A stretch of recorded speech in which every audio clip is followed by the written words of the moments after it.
बिस्मिल्लाहिर्रहमानिर्रहीम। अस्सलामु अलैकुम वरहमतुल्लाहि वबरकातुह।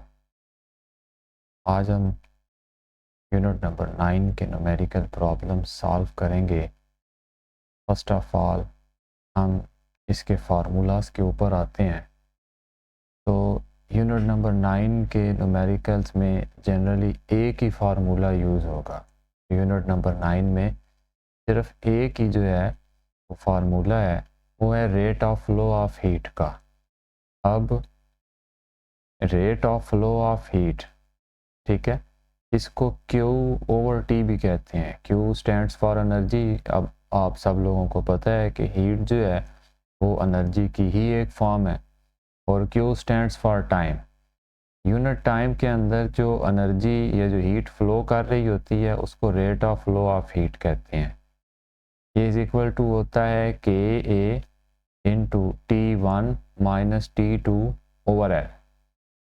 K एक कांस्टेंट है, A एरिया होता है, T1 first temperature, T2 second temperature और L जो है ये थिकनेस ली जाती है। ठीक है। अब अगर K की वैल्यू मालूम करनी हो तो ये मैथमेटिकल टर्म है, ये पूरी की पूरी जो फ्रैक्शन है ये दूसरी तरफ जाकर रिवर्स हो जाती है, यानी L ऊपर आ जाता है और A T1 और T2 जो है ये नीचे चले जाते हैं, तो ये K की वैल्यू निकल आती है। ठीक है। ये एक ही फार्मूला जो है वो इस पूरी जो है इन दो न्यूमेरिकल्स हैं, उन दोनों में ये एक ही फार्मूला जो है वो यूज़ होगा। अब हम आते हैं फर्स्ट न्यूमेरिकल की तरफ। 9.1 the concrete roof of a house of thickness 20 centimetre has an area 200 metre square. The temperature inside the house is 15 degrees centigrade and outside is 35 degrees centigrade. Find the rate at which thermal energy will be conducted through roof. The value of K for concrete is 0.65 watt per meter per Kelvin. अब concrete roof है किसी घर की, जो छत है वो आम अल्फाज में लेंटर है और उसकी जो थिकनेस है वो 20 सेंटीमीटर है। ठीक है। और उसका जो एरिया है वो 200 मीटर स्क्वायर है। अब घर के बाहर जो टेम्परेचर है, सॉरी घर के अंदर जो टेम्परेचर है वो 15 डिग्री सेंटीग्रेड है और घर के बाहर जो है वो 35 डिग्री सेंटीग्रेड है। अब थर्मल एनर्जी जो है वो कितनी कंडक्ट होगी, किस रेट के साथ कंडक्ट होगी। ठीक है। जहाँ से आप देखें घर के बाहर टेम्परेचर ज़्यादा है, घर के अंदर जो टेम्परेचर कम है, तो जो थर्मल एनर्जी है बाहर से घर के अंदर की तरफ फ्लो करेगी। ठीक है। अब वो किस रेट के साथ फ्लो करेगी ये बताना है। कंक्रीट के लिए जो K की वैल्यू है वो 0.65 वाट पर मीटर पर केल्विन है। सबसे पहले मैं इस क्वेश्चन का डाटा नोट कर लूँ। हमारे पास जो एरिया है,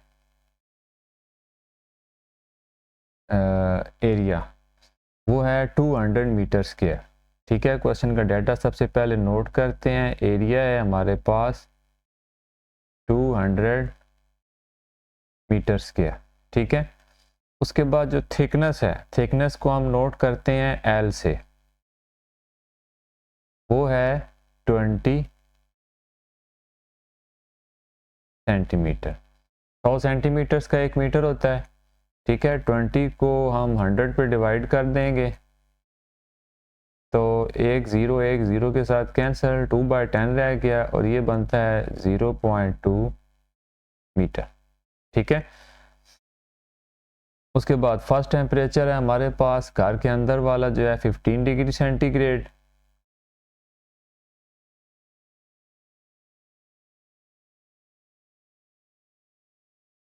केल्विन में कन्वर्ट करना है तो 273 में हम 15 प्लस कर देंगे तो ये बन जाएगा 288 केल्विन।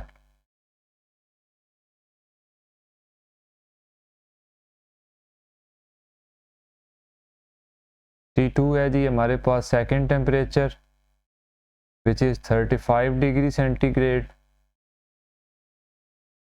केल्विन में कन्वर्ट करना है तो 273 में हम प्लस कर देंगे and it will become 308 Kelvin.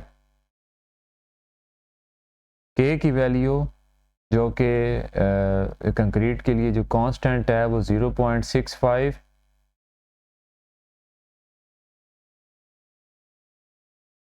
वाट पर मीटर पर केल्विन, ये फिक्स है, दे दी गई है।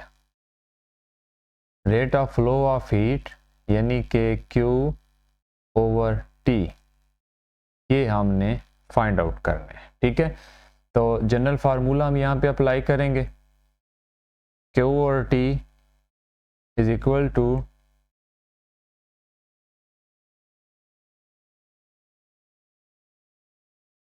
KA T2 minus T1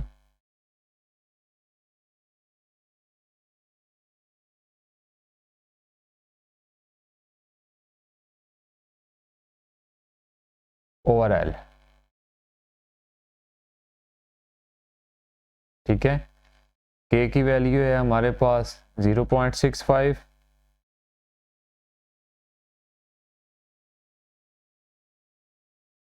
A जो एरिया है वो है 200, T2 जो हमारा सेकंड टेम्परेचर है वो है 308 केल्विन, फर्स्ट टेम्परेचर है 288 केल्विन, और जो थिकनेस है L वो हमारी निकली थी 0.2।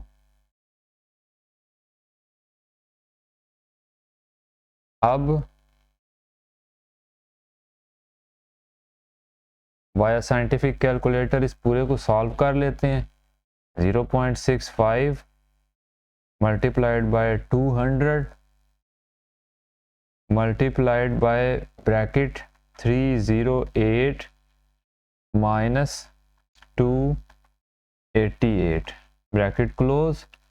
2600 जो है ये ऊपर वाली वैल्यू का जो है वो ऊपर वाले आंसर है, इसको मैं डिवाइड कर देता हूँ 0.2 जो कि नीचे है, तो मेरे पास डायरेक्ट आंसर आता है 13,000।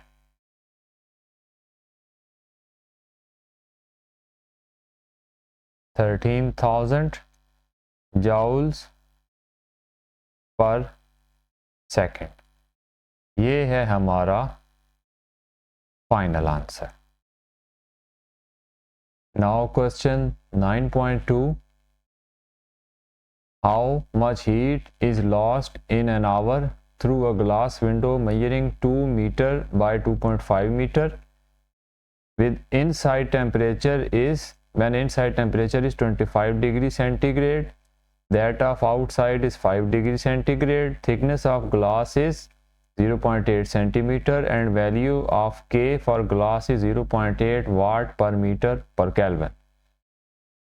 अब एक ग्लास की विंडो लगी हुई है जिसका जो एरिया है वो 2 मीटर और 2/5 मीटर का है, थिकनेस उस गिलास की जो है वो 0.8 सेंटीमीटर है।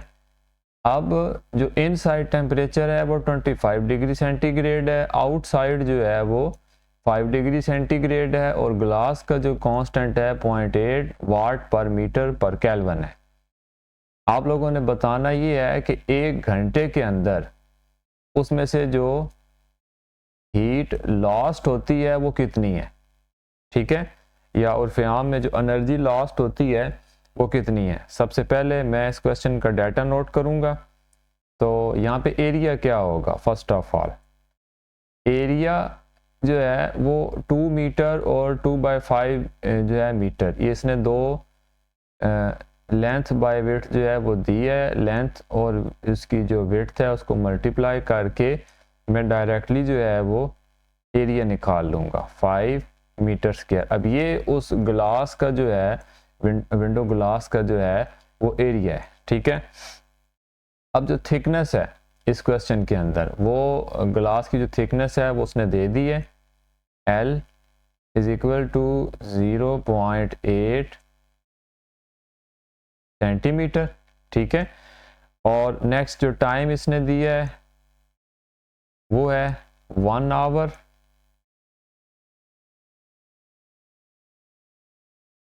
एक घंटे में 60 मिनट्स होते हैं और 60 सेकंड्स होते हैं, तो 3600 सेकंड्स ये हमारा जो है वो टोटल टाइम होगा। अब T1 जो फर्स्ट टेम्परेचर है वो है 5 डिग्री सेंटीग्रेड जो कि बाहर वाला है, ठीक है।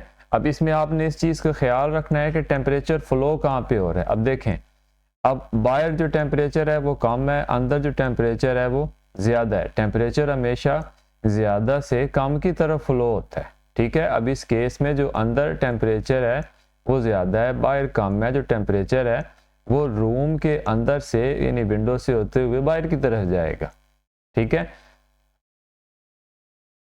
T1 है जी 5 डिग्री सेंटीग्रेड, इसको केल्विन में कन्वर्ट किया तो 273 में प्लस किया, ये बनेगा 278 केल्विन, ठीक है। T2 जो सेकंड टेम्परेचर है वो है 25 डिग्री सेंटीग्रेड, 273 में इसको प्लस किया तो ये बनेगा 298 केल्विन, ठीक है। के की वैल्यू हमारे पास गिवन है क्वेश्चन में, विच इज 0.8 वाट पर मीटर पर केल्विन, ठीक है। अब जो अमाउंट ऑफ एनर्जी है या अमाउंट ऑफ हीट लॉस जो है वो हमने फाइंड आउट करनी है। अच्छा, सबसे पहले जो क्यू और टी के लिहाज से जो फार्मूला है rate of flow of heat का वो है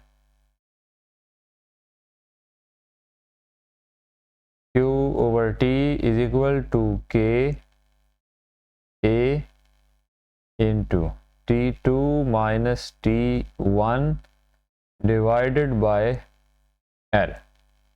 अब मैं सारी की सारी वैल्यूज़ जो है वो यहाँ पर बल्कि ऐसा कर, ये जो T है इसको दूसरी तरफ ले जाता हूँ, यहाँ डिवाइड हो रहा है, दूसरी तरफ जाके मल्टीप्लाई हो जाएगा, यानी Q will be equal to K A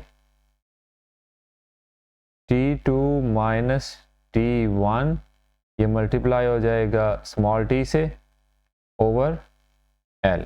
अब ये t टेम्परेचर को रिप्रेजेंट कर रहा है और ये जो स्मॉल t है ये टाइम को रिप्रेजेंट कर रहा है। मैं यहाँ पे सारी की सारी वैल्यूज़ पुट कर देता हूँ। k है हमारे पास 0.8, एरिया है जी हमारे पास 5, सेकंड टेम्परेचर जो बड़ा टेम्परेचर है वो 298 है, जो छोटा टेम्परेचर T1 है वो 278 है, और टाइम है हमारे पास जी 3600 सेकेंड, और ये सारे का सारा डिवाइड हो रहा है थिकनेस से।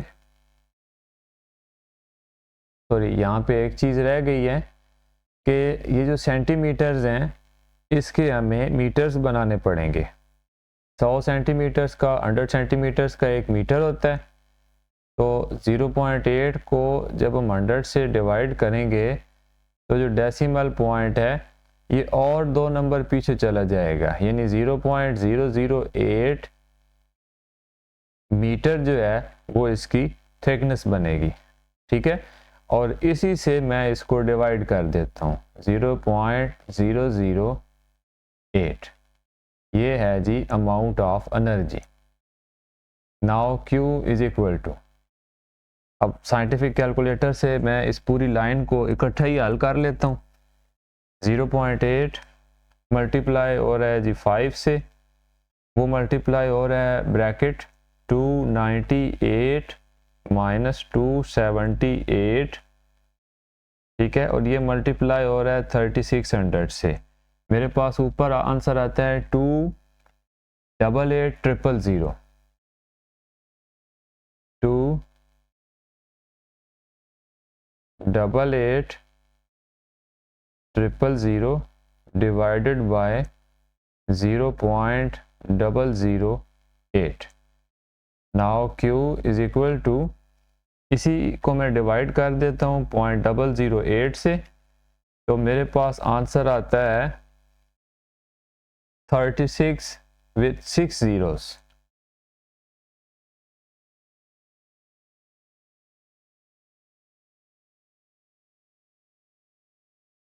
Three six 1 2 3 4 5 6 zeros जाओ। ये अमाउंट ऑफ एनर्जी जो है वो उस विंडो से लॉस्ट होगी। अब अगर मैं इसको साइंटिफिक नोटेशन में कन्वर्ट करूं, 1 2 3 4 5 6, तो जो डेसिमल पॉइंट है वो स्टार्ट में आ जाएगा, ठीक है, यहाँ से शुरू होगा, तो ये वैल्यू बनेगी 3.6 multiplied by 10 raise to the power. ये कितने नंबर जब डेसिमल पॉइंट पीछे आया है, 1 2 3 4 5 6 7, 10 raise to the power 7 joule, and this is our answer. यहाँ हमारा यूनिट नंबर 9 कंप्लीट हो गया है, और जो बुक है वो भी अल्हम्दुलिल्लाह कंप्लीट हो गई है। अगर किसी स्टूडेंट को किसी क्वेश्चन में कोई प्रॉब्लम हो तो वो कमेंट में पूछ सकता है, मैं कोशिश करूँगा कि उसको क्लियर कर दूँ। अगर उसमें क्लियर ना कर सका कमेंट्स में तो मैं कोशिश करूँगा कि वीडियो ही नहीं बना दूँ। अब आप मुझे इजाज़त दें इस बात पे कि आप अपना बहुत सा ख्याल रखेंगे। अस्सलामु अलैकुम वरहमतुल्लाहि वबरकातुहू।